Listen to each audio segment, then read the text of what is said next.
એ ચાલુ રાખવું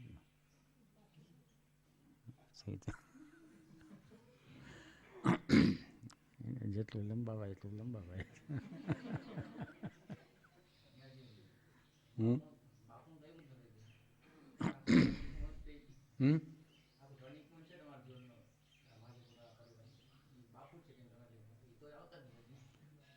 એની પેલાનું બેકગ્રાઉન્ડ ચાલે જ ને.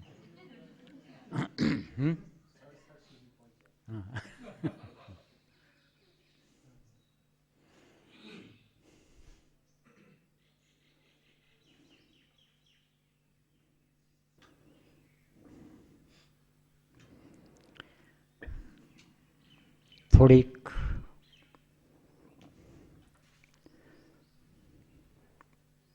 અટપટી વાતો છે.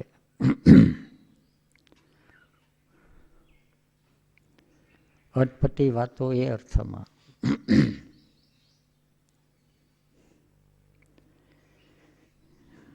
માયાવી જગત, ભ્રામક જગત,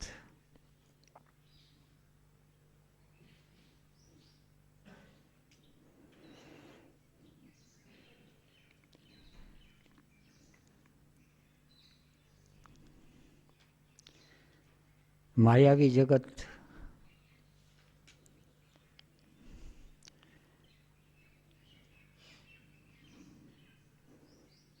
જે હોય જ્યાં હોય એ દેખાય નહીં, અને જે દેખાય ત્યાં હોય નહીં, એને માયાવી જગત કહે. મૃગજળ,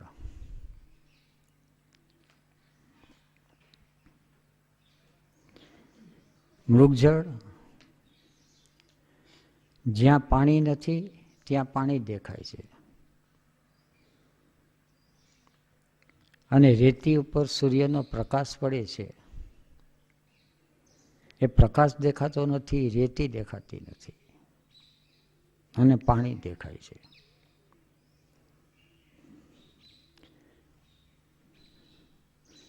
મહાભારતમાં આ સ્થિતિને દુર્યોધન કહે. ધૃતરાષ્ટ્ર તો અંધ હતો જ.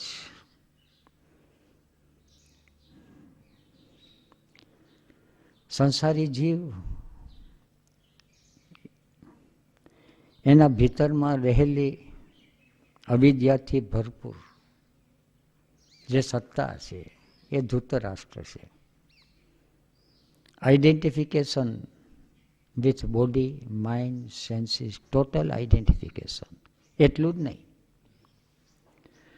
પણ જેટલો કબજો કર્યો છે, જેટલું મારું તારું છે, એ અવસ્થાને ધૃતરાષ્ટ્ર કહે. અને એનો પુત્ર દુર્યોધન. પણ આ તો થઈ પુરાણ કથા. આપણા ભીતરમાં પણ એવું ચાલે છે. યોગસૂત્ર કે જ્યાં દુઃખ છે ત્યાં સુખ જુએ, જ્યાં અનિત્ય છે ત્યાં નિત્ય જુએ. અનિત્ય શું નિત્ય, અસૂચિમાં સૂચિ જુએ, અને અનાત્મામાં આત્માની પ્રતીતિ કરે જીવ. એ અવિદ્યાથી ભરપૂર છે.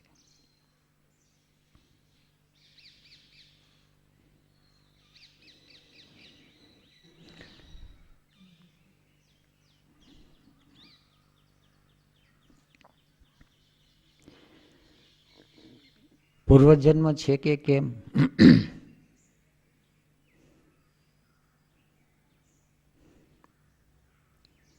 એ અનુમાનનો વિષય છે. શબ્દ પ્રમાણ, અનુમાન પ્રમાણ અને પ્રત્યક્ષ પ્રમાણ, 3 પ્રમાણ.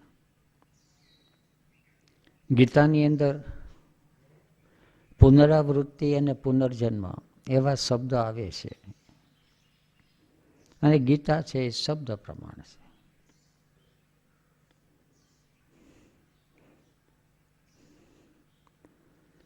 મને એના વિશે કશો ખ્યાલ નથી, છે કે નહીં. એના વિશે કશો રસ પણ નથી. રસ જાગે ત્યારે જુદી વાત છે.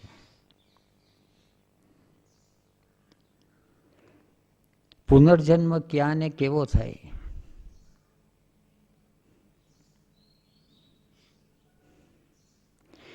એની પછવાડે કલ્પના કરવામાં રસ નથી. એક વખત રસ હતો.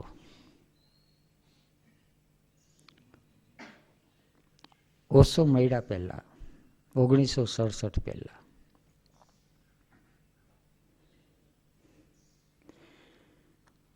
શરીરનો જન્મ થયો 1932માં.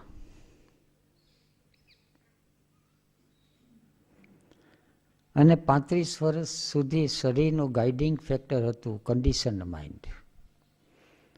દરેકના જીવનની અંદર ગાઈડિંગ ફેક્ટર શું છે?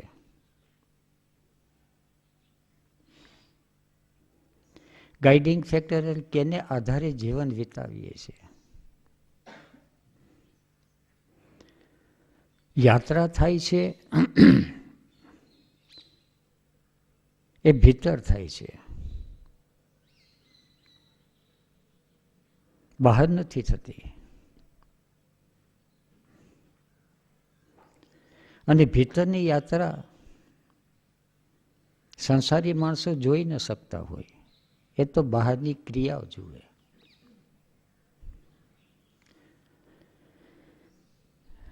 કોઈ મંદિરમાં જાય તેમ લાગે કે આ મંદિરમાં જાય છે, પણ ભીતર કયા હેતુથી જાય છે એ તો પોતે જ જાણતો હોય. કોઈ શરાબ ઘરમાં જાય, સંસારી જીવને લાગે કે આ તો શરાબી છે, દારૂડિયો છે. ભીતર કેવા હેતુથી જાય?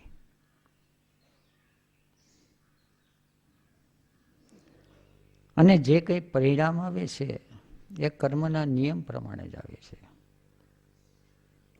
સંસારી જીવ પોતાની રીતે જજમેન્ટ કરતા જાય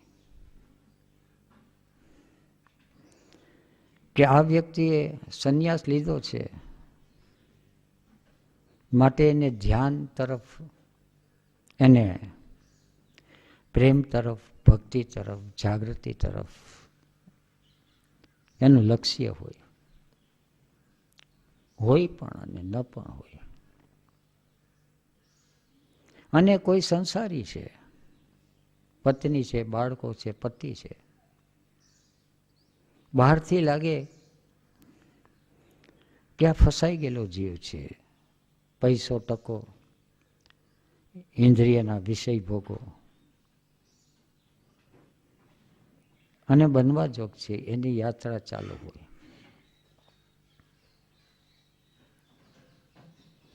1932 થી 1967, 35 વર્ષ. 7 વર્ષના તબક્કા, 7, 50, 35.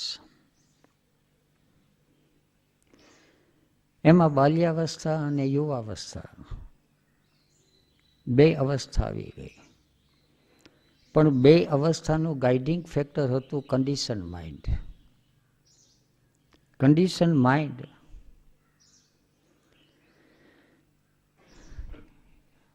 બે પ્રકારના છે.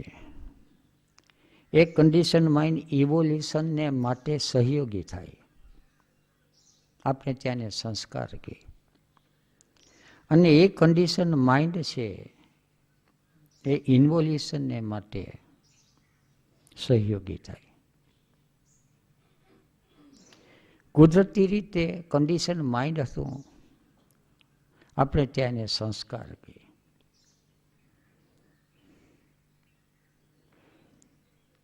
મેન નંબર 1, 2 અને 3 એની અંદર સંસ્કાર પડે, કન્ડિશન માઇન્ડ થાય, એ સંસારમાં વધુ ને વધુ કેટલો ખૂંચતો જાય. નામ આપે, સંપ્રદાયના સંસ્કારો આપે,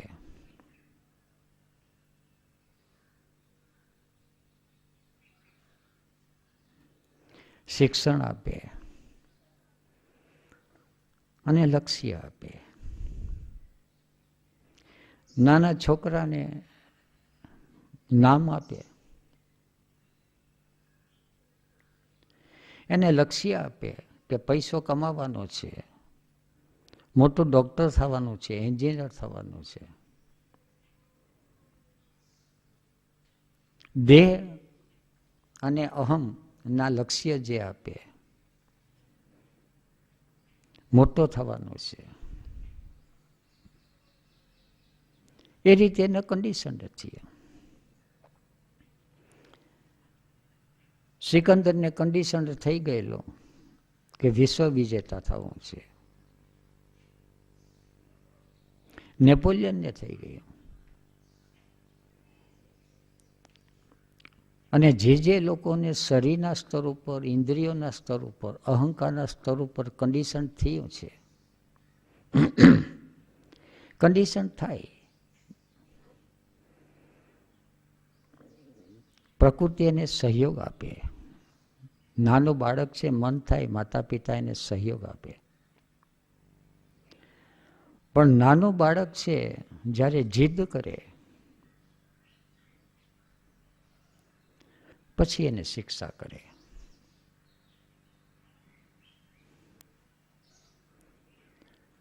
સિકંદરને વિજેતા થવું હતું.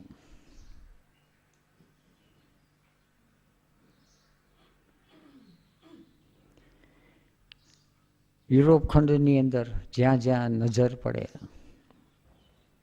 એ બધું જીતી લીધું. જેટલો ભૂગોળ ખ્યાલ હતો એ બધાને જીતવાનું છે. એનો પ્રાથમિક ગુરુ એરિસ્ટોટલ હતા. પછી કહે છે કે ડાયોજિનિયસ આવ્યા, જાગ્રત ચેતના. જાગ્રત ચેતના ઈશારો કર્યો કે હવે ઘણું છે.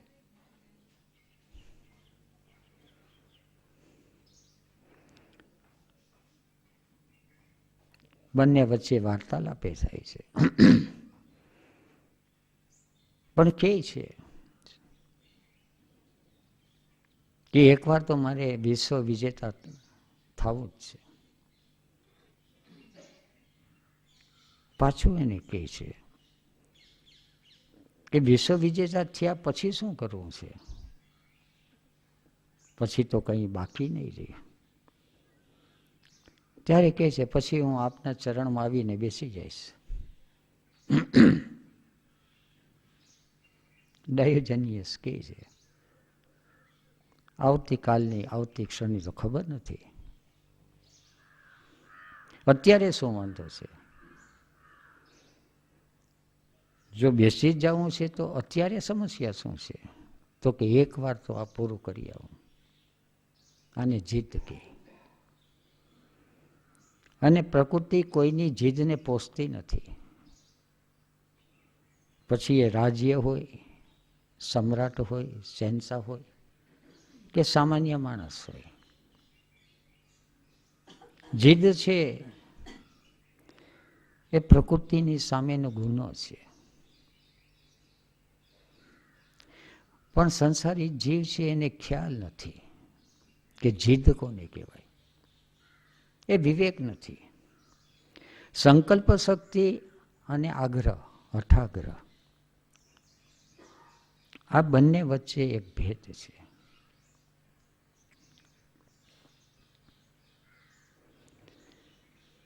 1932 થી 67 સુધીની યાત્રા હતી. એ યાત્રાના ભીતરની અંદર સંકલ્પ શક્તિ હતી, આગ્રહ નહોતો. ખોજ હતી, પણ ખોજ હતી સત્યની.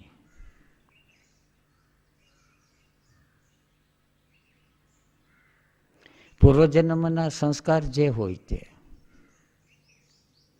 પૂર્વજન્મની ખબર નથી, પણ આ જન્મના સંસ્કારની અંદર, કન્ડિશનની અંદર પેલા એવા ગાંધીજી, એ વખતે આઝાદીની ચળવળ ચાલતી હતી. મુંબઈમાં છોડીને માધાપુર આવવાનું થયું. 39-40ની સાલ. અને આઝાદીની ચળવળ પૂરજોશમાં હતી.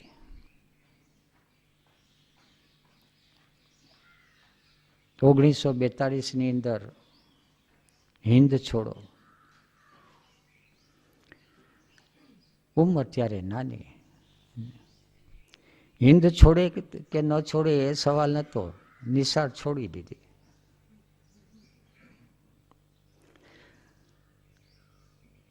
નિશાળ છોડી દીધી, અરે કાયમ માટે છોડી નહીં, હડતાળ પાડી દીધી. બધા છોકરાઓ છે. પણ એ વખતે ગાંધીજીનો પ્રભાવ એટલો હતો, અત્યારે થોડું ઘણું સ્મૃતિમાં આવે. એ વખતે સ્કૂલમાં જવાનું હોય તો ઉઘાડે માથે ન જવાય, ટોપી પહેરીને જવાય. એટલે જાત જાતની ટોપી શરીરને શોભા લાગે એવી. ગાંધીજીનો પ્રભાવ એટલે ધોરી ટોપી પહેરે. ત્યાં તો કંઈક હુકમ આવ્યો કે જે લોકો ધોરી ટોપી પહેરે એને પકડી જવાના, કારણ કે દેશી રજવાડો હતો.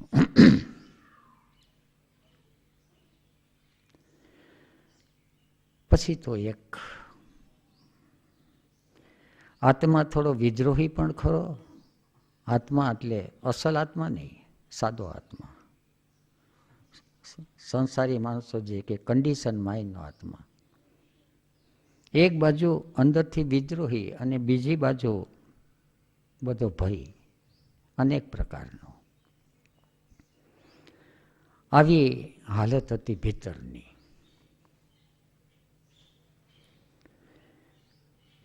ગાંધીજીના જેટલું વાંચી શકાય, સત્ય એ જ ઈશ્વર છે, એનું મુખ્ય પુસ્તક. સત્યના પ્રયોગો, એની આત્મકથા. ચિત્ત ઉપર પ્રભાવ પડ્યો, પણ પ્રભાવ પડ્યો, સમાધાન નથી.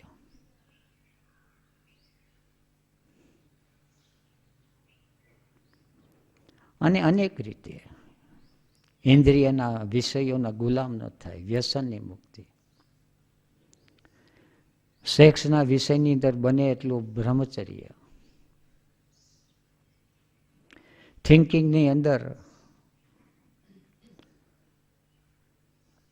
ગાંધીજીનો અતિશય પ્રભાવ, વિચારધારા, ગાઈડિંગ ફેક્ટર એ.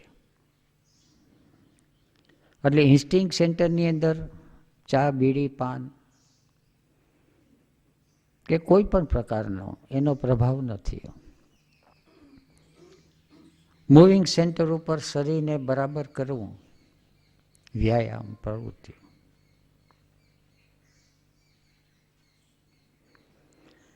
અને એની સાથે બહારથી પણ હતો. કુટુંબ, કબીલા, સંજોગો એવા હતા કે એનર્જીને ચેનલાઇઝ કરવાનો પૂરો અવસર આપ્યો. એક બાજુ ખેતીવાડીની પ્રવૃત્તિ મૂવિંગ સેન્ટરમાં ચેનલાઇઝ થાય, સંગીતની પ્રવૃત્તિ, ચિત્રકલાની પ્રવૃત્તિ. એટલે બહારની જે પર્સનાલિટી જે મળેલી એ એસેન્સને અનુકૂળ થઈ. એના વચ્ચે સંઘર્ષ બહુ ઓછો જ આવ્યો. એટલે ભીતરની ઉર્જા છે એ વિના કારણે એનો વેસ્ટેજ છે એ ન થયો. થિંકિંગ સેન્ટરમાં ચિંતા અને ઉપાધિ, મહત્વાકાંક્ષા ખાસ ન જાગી.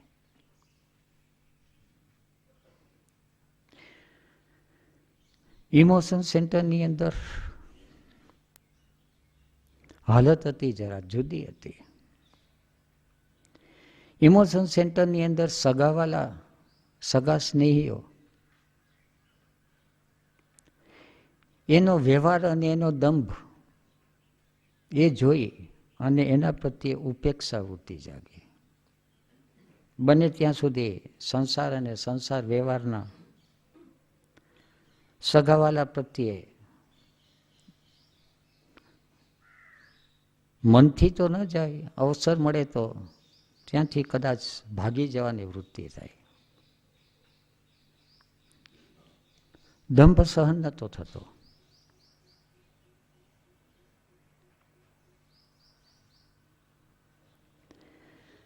અને એ વખતે થિંકિંગ સેન્ટર ઉપર બીજો પ્રભાવ પડ્યો રામકૃષ્ણ પરમહંસનો. રામકૃષ્ણ પરમહંસ, સ્વામી વિવેકાનંદ, સ્વામી રામતીર્થ, એ પ્રભાવને કારણે પણ એક ઉપેક્ષા વૃત્તિ વિશેષ થવા માંડી. એક બાજુ મિત્ર મંડળ વધતું ગયું, બીજી બાજુ વધુ ને વધુ એકાકીપણું, લોનલીનેસ. જીવનની અંદર અમુક ઘટનાઓ એવી બની, અત્યારે સ્મૃતિમાં બહુ આવતી નથી, પણ એક જાતનું ઉદાસ અને દર્દ ભરેલું જીવન થયું.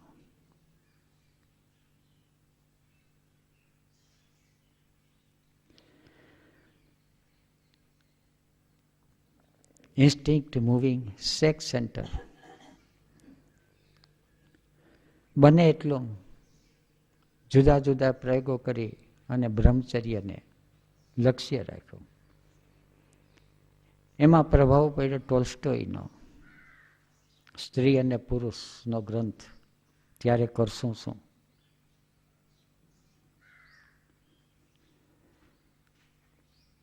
ત્યારે કરશું શું એનો પ્રભાવ પડ્યો ઇકોનોમિક ઉપર, કે પૈસા કમાવાનો આટલો અધિકાર નથી જો જગતમાં આટલું દુઃખ દર્દ હોય તો.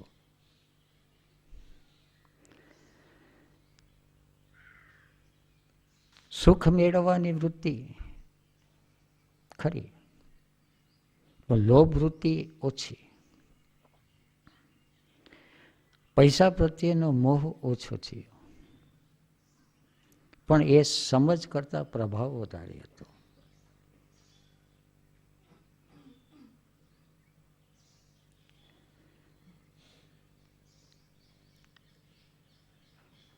શરીર અને શરીરની ઈચ્છાઓ, વાસનાઓ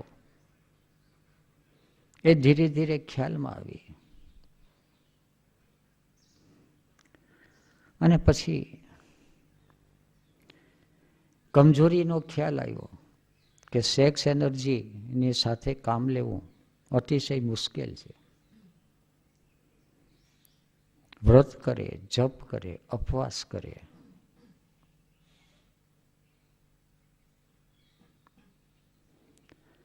એક તો પોતાની અંદર રહેલી શક્તિઓ એની સામે જજમવું, અને બહાર સમાજનું પ્રેશર, ઉંમરલાયક શરીરથી હું લગ્ન કરવા જ જોઈએ.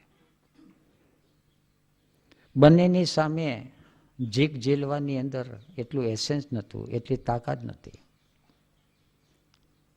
વિવેકાનંદને વાંચ્યા, વિવેકાનંદે જે પ્રયોગ કર્યા એ પ્રયોગ કરવાની હિંમત નથી. વિવેકાનંદ એ વિવેકાનંદ, મારું હોવાપણું એ જુદું હતું. લગ્ન કર્યા.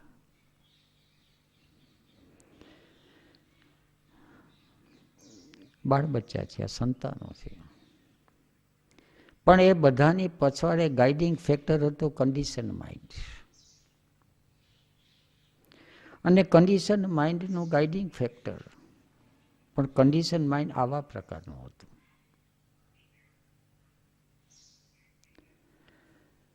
જ્યોત પ્રગટે છે, કોળિયું હોય, તેલ હોય, વાટ હોય તો જ્યોત પ્રગટે છે.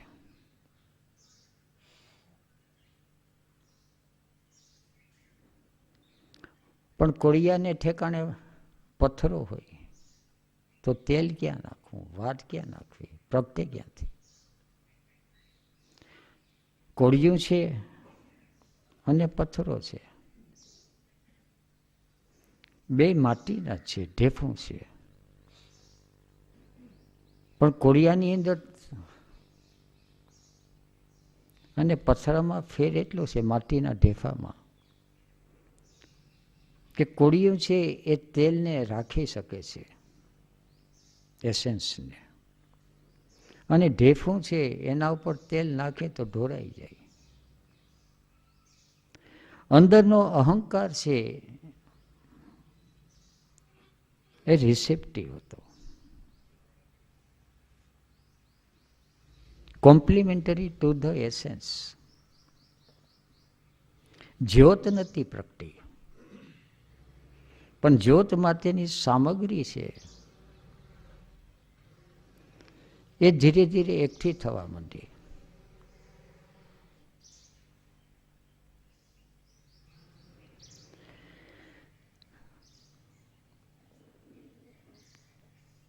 લગ્ન થયા એટલે સોશિયલ લાઈફ શરૂ થઈ.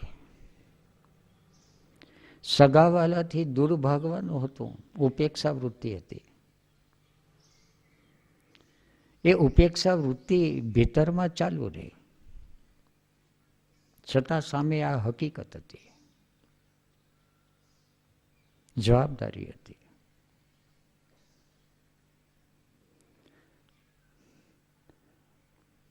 સાઠ થી 67 અંદર અથવા 28 વર્ષથી 35 વર્ષની અંદર જે 7 વર્ષ હશે એ સોશિયલ સ્ટેડીનેસ અને ઇકોનોમિકલ એટલે ધંધો પાણી વ્યવહાર, બધી ઉર્જા છે એમાં ચાલી જતી. દુકાન માલનો ખરીદવો ને વેચાણ કરવું, બધું. ખાવા પીવાની સમસ્યા નથી, અસ્તિત્વ તરફથી ભરપૂર હતું. સમસ્યા હતી વ્યવહારની સમસ્યા, કન્ડિશન માઇન્ડની. છોકરાઓને ભણાવવા ગણાવવા કઈ રીતે, એને કપડાં લતાનો કઈ રીતે, અને વ્યવહારની અંદર કોઈના લગ્નમાં, ક્યાંય બહારગામ જવાનો, આ બધા માટે મૂડીની ખેંચ પડતી.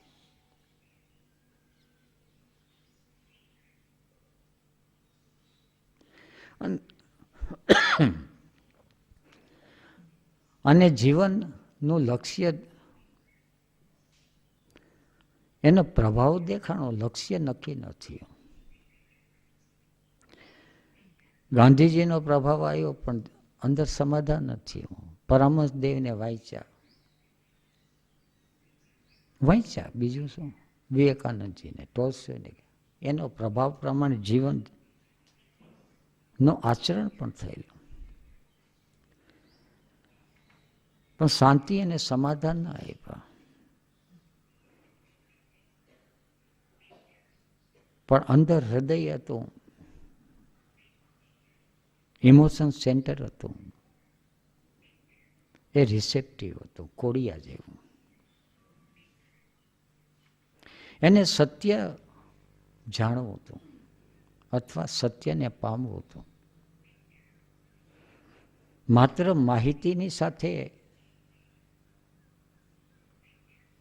એટલો જ રસ હતો કે માહિતી સત્યની તરફ લઈ જાય છે. આવી હાલત 1967 સુધી હતી. અને જાગ્રત ચેતના, ઓશો,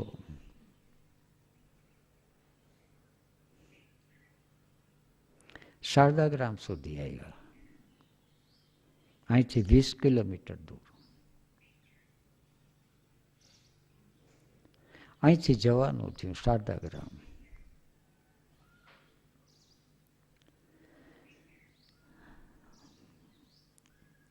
અને ગાઈડિંગ ફેક્ટર છે બદલાઈ ગયો.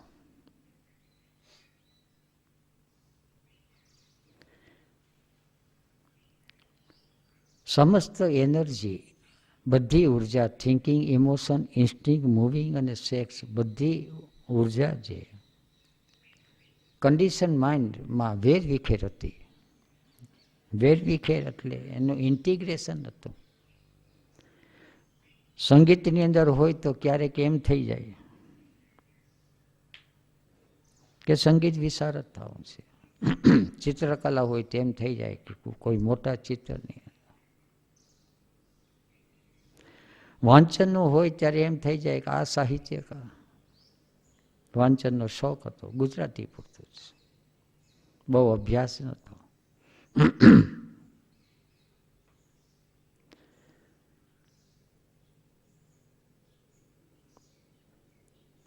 ઇમોશન સેન્ટર, મિત્રો મળ્યા.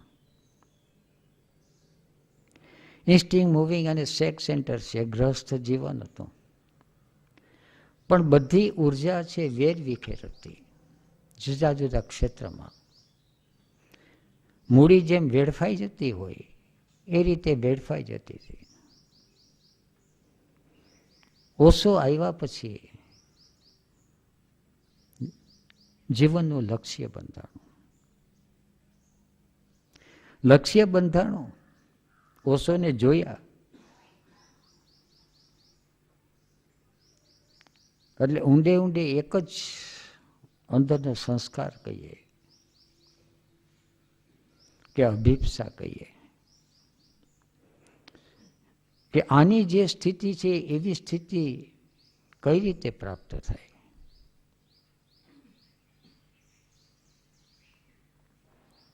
એની સ્થિતિએ કોન્શિયસનેસને પકડી લીધી. કોન્શિયસનેસ એટલે આત્મસત્તાની એટેન્શન, ચિત્તને પકડી લીધું.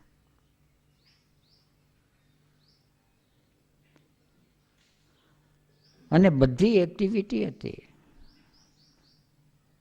સંસાર ચાલુ હતો, બાળ બચ્ચા પ્રત્યે ભાવ, લાગણી. પણ એ ભાવ અને લાગણી, એટેચમેન્ટ ઓછું, ઇન્ડિફરન્સનેસ વધારે, ઉપેક્ષા વૃત્તિ. પણ ઉપેક્ષા વૃત્તિ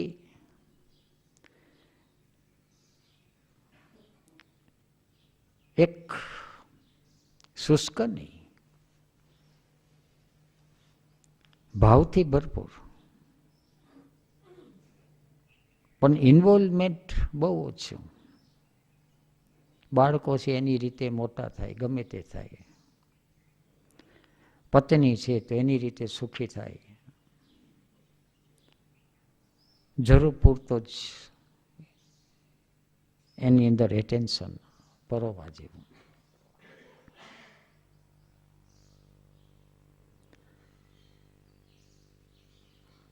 અને સત્ય શું છે અને ઓશોની સ્થિતિ કઈ રીતે પ્રાપ્ત થાય એ તરફ વધુ ને વધુ ખેંચાવા માંડ્યું. આ બાજુ દુકાને પ્રવૃત્તિ, પૈસા, ધંધો ઠીક ચાલવા માંડ્યો. પૈસા આવે, ગ્રાહકોની સાથે લેતી દેતી. પણ એ પણ એક જુદા પ્રકારનું બદલી ગયું. થોડો સમય લોભ વૃત્તિ જાગી, 2 પૈસા ભેગા કરવા, થોડા કાળા બજાર કરવા, થોડી ઓક્ટ્રોય ચોરી કરવી, થોડી સરકારના ટેક્સ ને ચોરી કરવા. પણ જ્યારે જ્યારે આવી વૃત્તિ જાગતી ત્યારે અંદર કંઈક ડંખ થતો. ગુરજેફ એને માટે શબ્દ વાપરે છે, રિમોર્સ ઓફ કોન્શિયન્સ. ગિલ્ટ કોન્શિયસનેસ અને રિમોર્સ ઓફ કોન્શિયન્સ,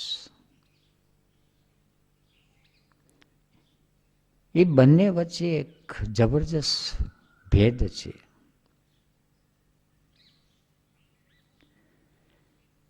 એક અંતરાત્મા ડંખે છે, રિયલ કોન્શિયન્સ, અને એક ફોલ્સ કોન્શિયસ છે, કન્ડિશન માઇન્ડનું, એ પણ અંદર ડંખે, એના અહંકારને ડંખ લાગે, એ ગિલ્ટ કોન્શિયસ.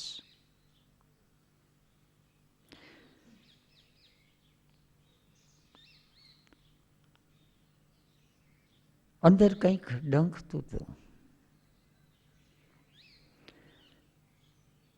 ચોરી કરીએ છીએ, ઓક્ટ્રોય ચોરી કે ઇન્કમ ટેક્સની ચોરી,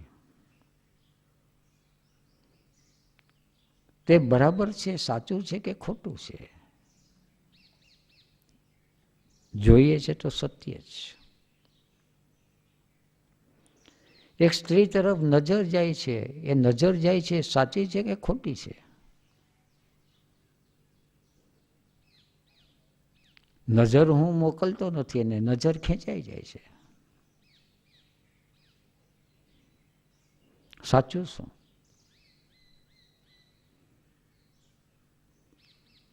અને આવી દરેક બાબતમાં રસોઈમાં ખાવામાં સ્વાદ લેવો છે તો સ્વાદ લેવો છે એ સાચું છે કે ખોટું છે? ગાંધીજીનો પ્રભાવ હતો થોડો વખત અસ્વાદ વ્રત, થોડો વખત મીઠા વિનાનો ખોરાક ખાધો, થોડા ઉપવાસ કર્યા, અને જ્યાંથી જે લાગ્યું એ ઝીણા મોટા પ્રયોગો જીવ ઉપર અને દેહ ઉપર કર્યા. પણ એટલી સાવધાની હતી કે દેહ ઉપર પડ્યા તો દેહને નુકસાન ન થાય એવા પ્રયોગો કર્યા, જીવને નુકસાન ન થાય એવા વ્રત જપ તપ કર્યા.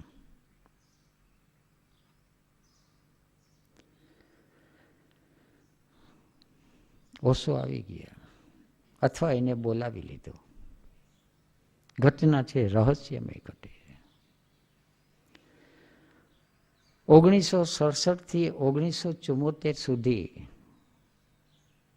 નું ગાઈડિંગ ફેક્ટર છે કન્ડિશન માઇન્ડને ઠેકાણે ઓશો આવી ગયા.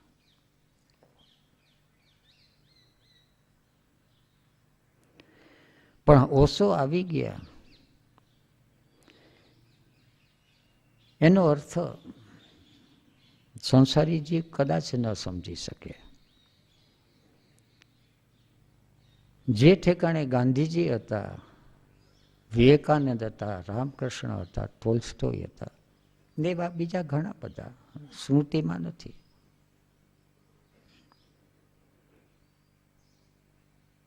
કૃષ્ણ હતા. ઊંડે ઊંડે જે કન્ડિશન સંસ્કાર, દેહ ઉપર સંસ્કાર પડ્યા એવી રીતે જીવ ઉપર જે સંસ્કાર પડ્યા. વૈષ્ણવ કુટુંબ, વૈષ્ણવ કુટુંબની અંદર એક પરંપરા હોય છે બ્રહ્મ સંબંધની, અને ઈષ્ટદેવ હોય છે શ્રી કૃષ્ણ.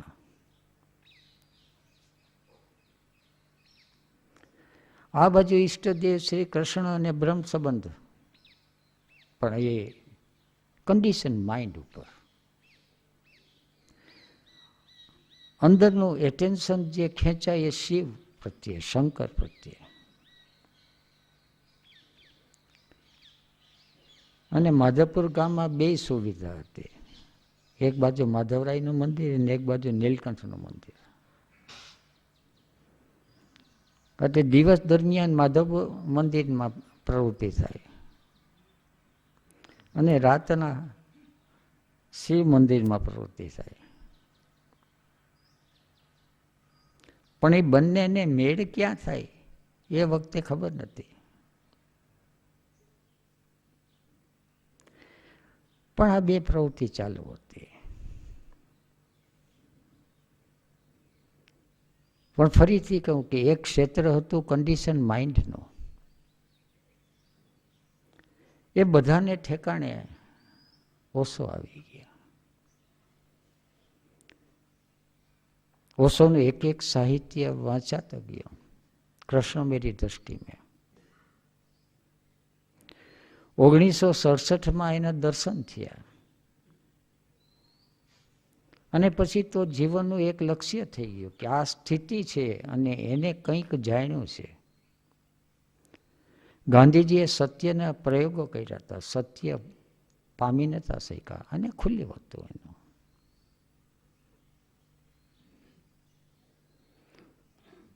ઓશે તો સત્ય પામી ગયા છે, એવી સ્થિતિ ને એવી અવસ્થા. અને એવું એને આહ્વાન હતું કે I come here not to teach you but to awaken you. Surrender and I will transform you. અને બીજું એનું સૂત્ર હતું, be here and now and totally in it.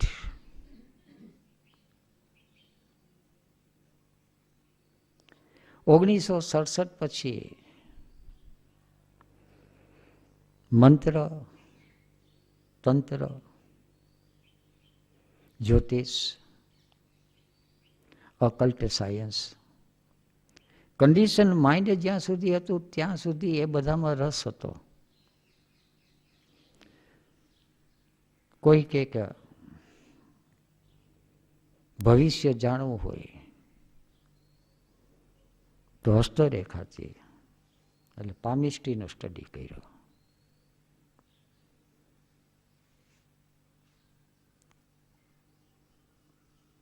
હાથની રેખાઓ બદલાતી દેખાય, અંદરની સ્થિતિ છે એ તો એવી ને એવી રહી. જ્યોતિષનો અભ્યાસ કર્યો, મેળ માથા વિનાનો. નામઠામ યાદ રહે એટલે એને અભ્યાસ કહે. કન્ડિશન માઇન્ડથી જે કંઈ અભ્યાસ કર્યા ઓકલ્ટિઝમના, એ બધા અભ્યાસ છે એક અનુભવ આપી ગયા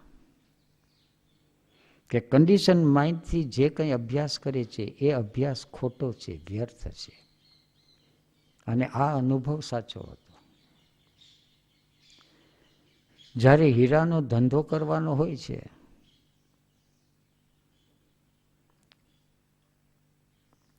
ત્યારે અસલી હીરાને પારખવું મુશ્કેલ છે, પણ નકલી હીરાને પારખા તો આવી જાય.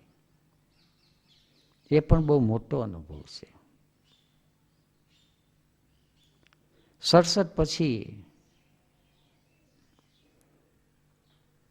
કહેવાતી યોગ વિદ્યા, તંત્ર, જ્યોતિષ, પૂર્વજન્મ, પુનર્જન્મ, બધા પ્રત્યે ચોકડી મુકાઈ ગઈ. ચોકડી મુકાઈ ગઈ સાદી ભાષા છે. એનર્જી હવે એ તરફ જવા જ ન માંડી. જ્યોતિષનો ગ્રંથ છે સારું, પામિસ્ટ્રીનો ગ્રંથ છે સારું, ફ્રેનાલોજીનો ગ્રંથ છે, સામુદ્રિક શાસ્ત્ર બરાબર, ઘણું બધું છે. પણ હવે એમાં શક્તિ વાપરવાની નથી. એટલે બાવા સાધુ જોગી જતી એ બધામાં ઉર્જા જે જતી હતી, ભટકતી હતી, એ બધી છે સેન્ટરિંગ થવા માંડી.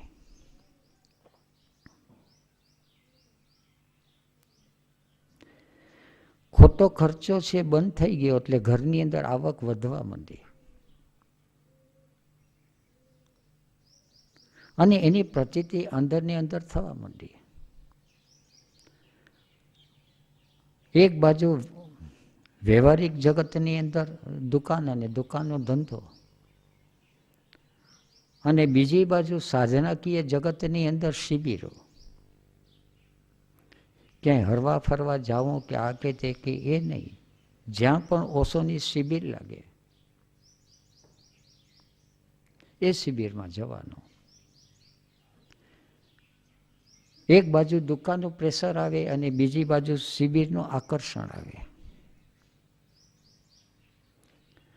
ઘરની સામાજિક વ્યવસ્થા, આર્થિક વ્યવસ્થાનું પ્રેશર આવે, સંજોગો. અને પેલા વાત કરી કે એટલો આગ્રહ નહોતો, એટલી સંકલ્પ શક્તિ નથી કે ધંધો ધંધાને ઠેકાણે, કુટુંબ કુટુંબને ઠેકાણે, મારે જાવું છે એટલે જાવું જ છે, એવું નહોતું. ત્યારે આવી સ્થિતિની અંદર પરિસ્થિતિ એવી બનતી કે બધું અનુકૂળ થઈ જાય. કુટુંબ કબીલા અનુકૂળ થઈ જાય, ઇકોનોમિકલ સાઈડે અનુકૂળ થઈ જાય. એને હું મિરેકલ કહેતો. કારણ કે બુદ્ધિમાં ન ઉતરે. 15 દિવસ પહેલા એમ લાગે ઇકોનોમિકલ પોઝિશન, ક્યાંક જવું હોય તો ટિકિટ ભાડાના પૈસા છે એની સમસ્યા હોય, કઈ રીતે જવું?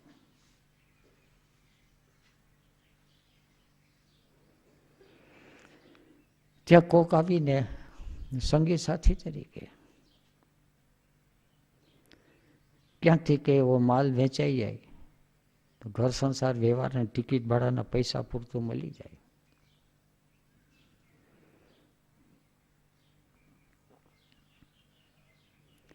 સૌથી અગત્યની શિબિર મનાલી શિબિર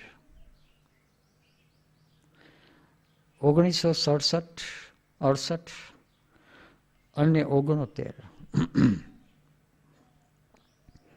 જે સોશિયલ જવાબદારી હતી, જેણે આ શરીરને ઉછેરીને મોટો કર્યો. સંબંધની રીતે માસામાસી થતા, અમે એને દાદામાજી કહેતા, છોકરાને છોકરા થયા એને હિસાબે. બંનેના શરીર છૂટી ગયા. એટલે એક જબરજસ્ત ઋણ મુક્તિ હતી, એનો ભાર ઓછો થઈ ગયો. ઋણ મુક્તિ, ઋણાનું બંધ હતું. પછી બધી જવાબદારી, કુટુંબ કબીલું, નાનકડું કુટુંબ, બાળ બચ્ચા, પત્ની, અને બધું સારું હતું. શરીર સારા હતા, ખાધે પીધે સુખી હતા. આ બધું થયું એ વખતે મનાલી શિબિર બની અને બધી થોડી ઘણી સમસ્યા હતી એ ઉકલી ગઈ.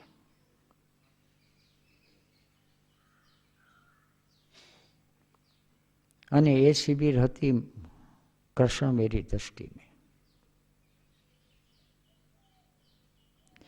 કૃષ્ણ તત્વ શું છે અને કૃષ્ણની લીલા શું છે, કૃષ્ણની ચૈતન્યની સત્તા શું છે,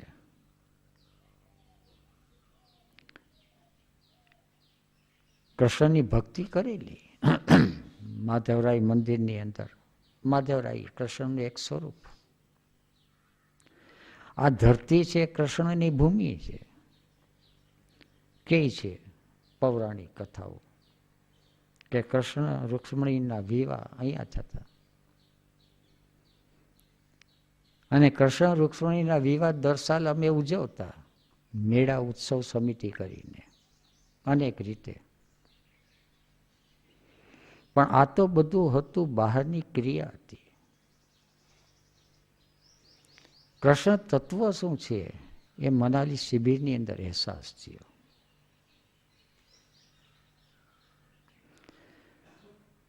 અને કદાચ ઓશોએ સંન્યાસ દીક્ષાનો આરંભ ત્યાંથી કર્યો.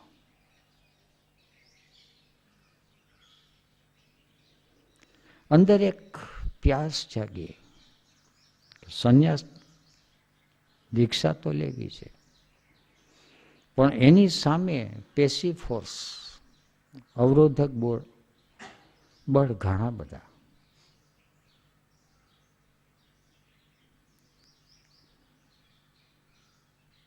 પહેલું તો અવરોધક બળ હતું કન્ડિશન માઇન્ડ. માણસો શું કહેશે, સગાવાલા શું કહેશે,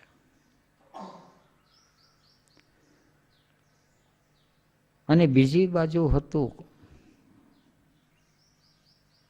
સત્યની ખોજ. સંન્યાસ લીધા વિના સત્ય પ્રાપ્ત ન થાય, જરૂર શું છે? તાર્કિક મન. 1967, 68, 69, 70, 71 અને 72 આબુ શિબિરની અંદર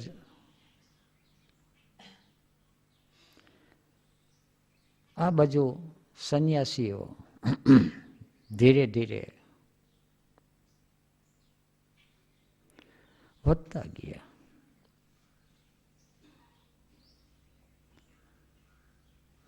બીજી બાજુ સંન્યાસીઓ વધતા ગયા અને સંન્યાસીઓની પર્સનલ લાઈફને જોતો ગયો તો બંને વચ્ચે જબરજસ્ત વિરોધ દેખાય. એ લોકોની નૈતિક જીવન, સામાજિક જીવન, એ લોકોનો વ્યવહાર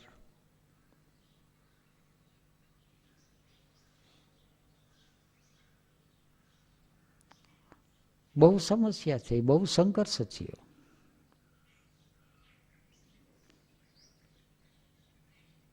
એટલે ભીતરની અંદર એક સંઘર્ષ ચાલે. જે પેલા ઇમોશન સેન્ટરની અંદર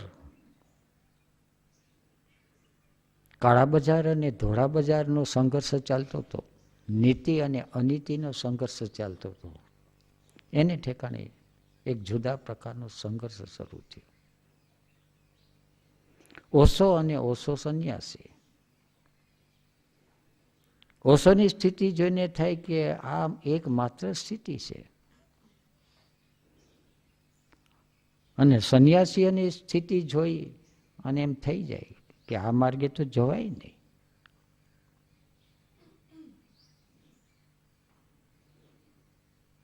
આ છે શું? 1972 આબુ શિબિર હતી. એક ધર્મશાળાની રૂમમાં સૂતો હતો. બે મિત્રો આવ્યા.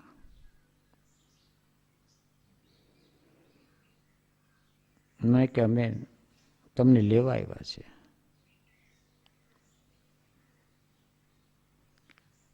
બહુ સ્મૃતિમાં નથી, પણ કંઈક એવો ખ્યાલ છે કે બપોરના 2 થી 3 વચમાં આચાર્ય શ્રી સંન્યાસ દીક્ષા આપતા હતા.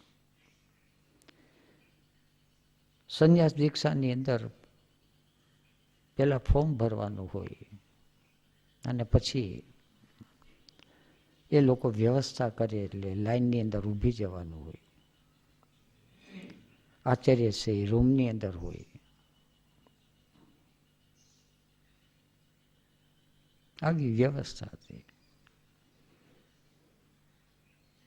બે મિત્રો આવ્યા.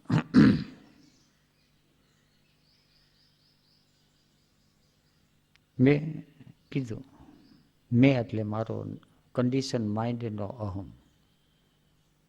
એને હું મેં શબ્દ વાપરું છું.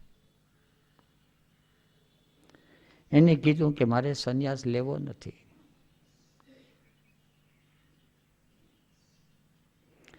એ લોકોએ કીધું કે તમારે લેવો ન લેવો સવાલ જ નથી, અમારે લેવડાવવો જ છે. અને બીજી બાજુ કીધું કે એટલો ક્યારેય આગ્રહ નહોતો, જીત નથી.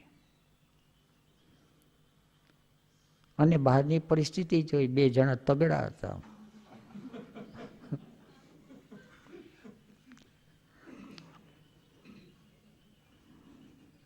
ગાડી લઈને આવ્યા હતા, ઉપાડીને 2-4 કિલોમીટર દૂર હતું ધર્મશાળાથી.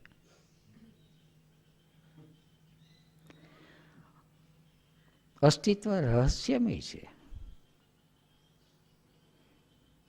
ક્યારેય એમ ન કહી શકું કે આ સંન્યાસ મેં લીધો છે અને આ સ્થિતિ મારા મહેનતથી મળી છે, જરાય નહીં. ત્યાં ગયા ને મિત્રોનો પ્રભાવ એ હતો. ક્યુ વાળા તો ક્યુમાં હતા. આચાર્યશ્રી જે રૂમની અંદર હતા, દરવાજા સાદા અટકાવી રાખ્યા, કોઈની સાથે વાતચીત કરતા હતા. દરવાજો ખોલી આચાર્યશ્રીને કીધું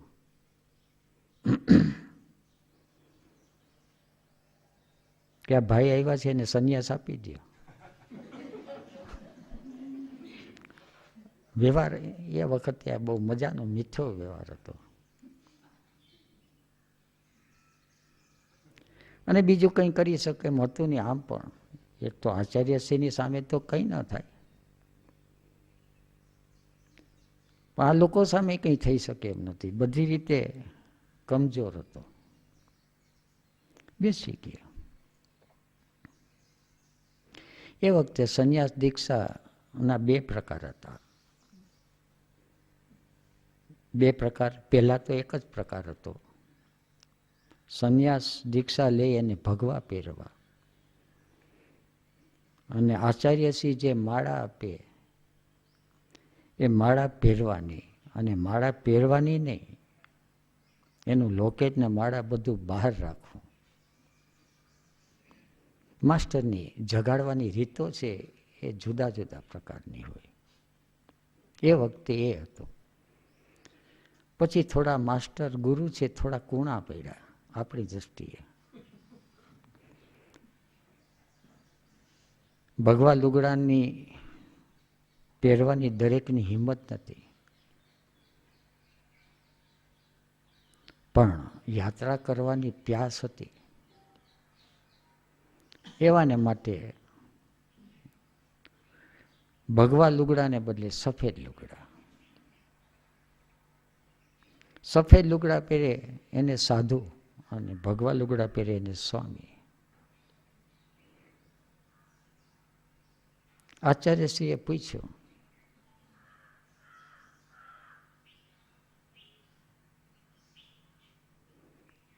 ત્યાં બેઠો હતો અને ગુરુ છે કરુણાવાળા છે.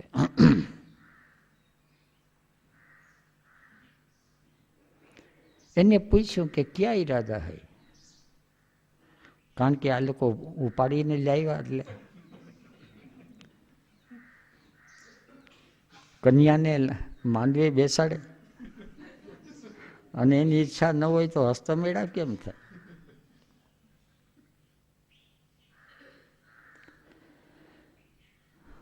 એ વખતે યાદ છે કે ઇનકાર ન થયો. જે આ લોકોની સાથે મેં ઇનકાર કર્યો કે મારે સંન્યાસ નથી લેવો, પણ આચાર્યની સામે એક સ્ટેટમેન્ટ નીકળ્યું કે મારી પાત્રતા નથી.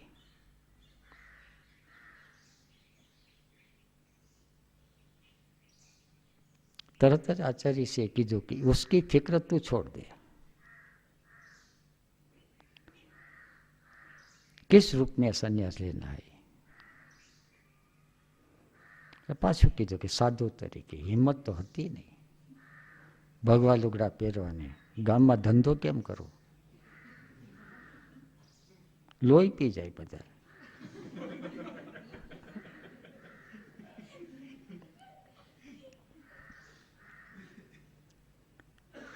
ત્યાં તો બીજા જે મિત્ર સાથે હતા કે સંન્યાસ દીક્ષા દેતો, સ્વામી ક્યાં?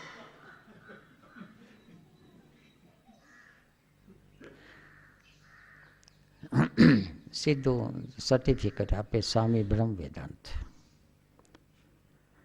માળા તો ત્યાં હતી નહીં. આ કેવી રમતો રમાય છે. આ લોકોએ કીધું કે માળા કે માળા ખલાસ થઈ ગઈ. જેટલાના નામ હતા એટલી જ માળા નહીં ત્યાં હતી. તો બાદ મેં માળા લે લેના. હાથમાં સર્ટિફિકેટ લઈ ચરણ સ્પર્શ કરી વંદન કરીએ. અને ચરણ સ્પર્શ અને વંદન ખરા અર્થમાં વંદન હતા. એક લક્ષ્ય નક્કી જ થઈ ગયું. અત્યાર સુધી જે લક્ષ્ય હતું થિંકિંગ સેન્ટરની અંદર સંન્યાસીઓની સાથે એક શંકા, સંશય, તર્ક, પરિબળ બધું હવે નક્કી જ થઈ ગયું. સંન્યાસ છે એટલે 72 થી જીવનની દિશા છે એ સંન્યાસીની થઈ ગઈ. ગાઈડિંગ ફેક્ટર છે જે કન્ડિશન માઇન્ડની અંદર રજનીશ હતા, આચાર્ય રજનીશ હતા, એ હવે હૃદયની અંદર ઈષ્ટદેવ તરીકે સ્થાપિત થઈ ગયા.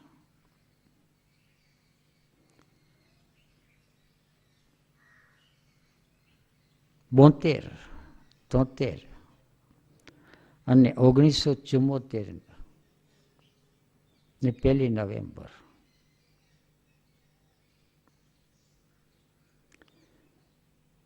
એ આચાર્ય રજનીશને ઠેકાણે રજનીશનું જે સત્વ છે, જે તત્વ છે, જે દ્રષ્ટા છે અને સાક્ષી છે, એ 1 તારીખે પ્રગટ થયું. પણ એની વાત આવતીકાલે.